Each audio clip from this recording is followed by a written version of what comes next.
Many martial artists are skilled, but they're not physically prepared to deal with the realities of violence. They're not conditioned for the chaos.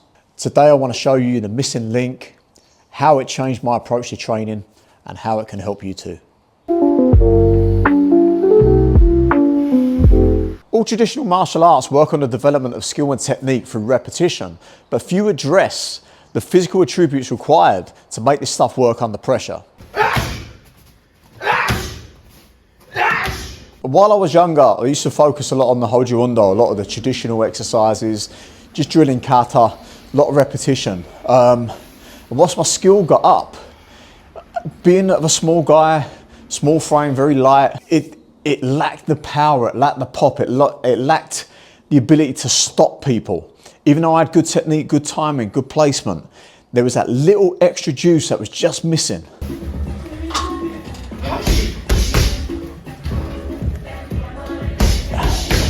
So basic things, we all hear the stories from the old days about these masters being able to swing from the rafters with just the strength of their grip. You know, these days, how many martial arts teachers can even do pull-ups? These are basic human requirements that we should all be able to do, especially if we are teaching martial arts. If we call ourselves practitioners, we should be able to have the command of our own bodies to be able to support our own body weight. So having a good degree of physical conditioning is going to allow us to hit harder, recover faster, be more resilient to the opponent's blows, have a better ability to finish submissions, chokes, strangles through isometric strength and not burning out before we've completed the job.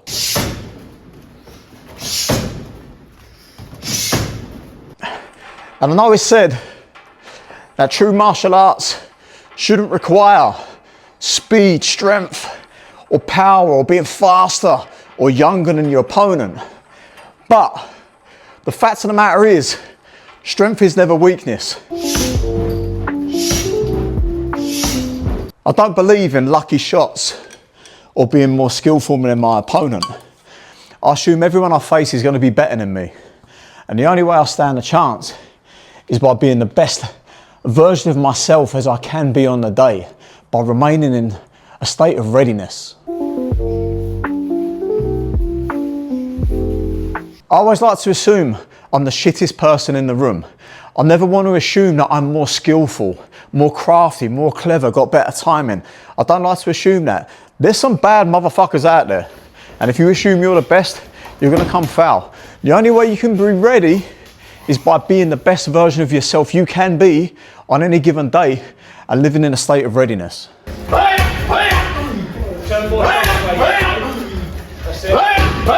What's that saying? Hard work beats talent when talent don't work. I think the same thing applies to skill. You can have all these attributes in your locker, but if you don't have the means of applying them and deploying them under pressure, it don't mean nothing.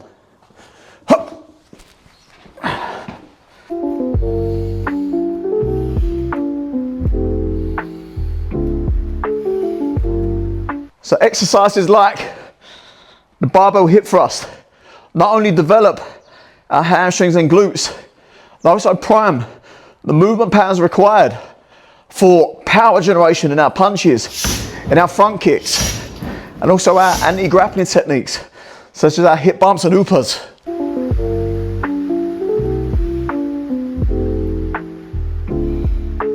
So simple exercises I like for building strength, specific for martial arts, are your basics, things like squats, hip thrusts, kettlebell swings, weighted carries, any horizontal push-ins such as push-ups or bench press, any horizontal pulling such as our rows or inverted bodyweight rows, things basics like pull-ups. All these things require things in your hands, the ability to grip, the ability to ground your body and be strong in these positions we find ourselves relative to combat. I also love explosive movements, so things involving throwing objects such as medicine balls or landmine throws. I love things, any jump training, change of direction, box jumps, single leg hops. All these kind of things have a high transfer to our martial arts. We're not training to be bodybuilders. We're not training necessarily to look good for the beach. It's a nice byproduct, don't get me wrong, but it's not why we do it. So exercises like an incline bicep curl. My arm's at full extension here, right? reminiscent of how you would be if someone's trying to apply an armbar on you. So what we're developing here is the ability to exert force from this somewhat stretched and vulnerable position. And like I say, it's not going to save you from the technique. It's not going to stop you tapping or getting your joint broken.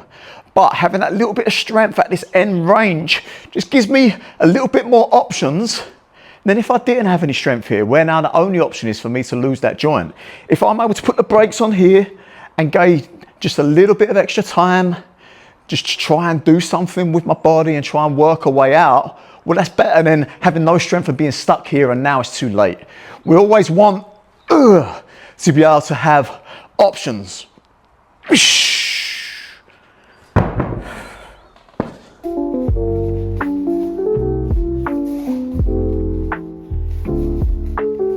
I love things like farmers walks because not only are they working the core, they're also working our postural muscles, which is relevant to staying strong in the clinch.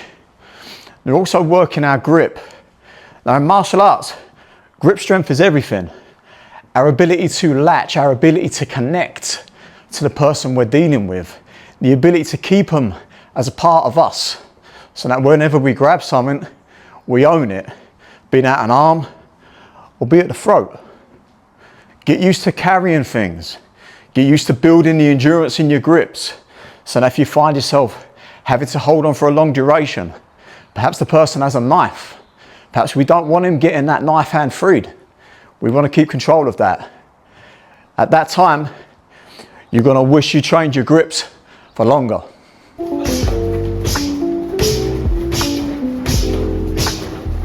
So don't neglect your strength conditioning training. It becomes even more important once the skill acquisition phase is done. Once you have that degree of proficiency, that skill, the finesse, we'll now start adding the juice, start adding the venom, and start putting the fangs into the snake. If you're interested in training how I train to support my martial arts, hit the link below and join my online training community.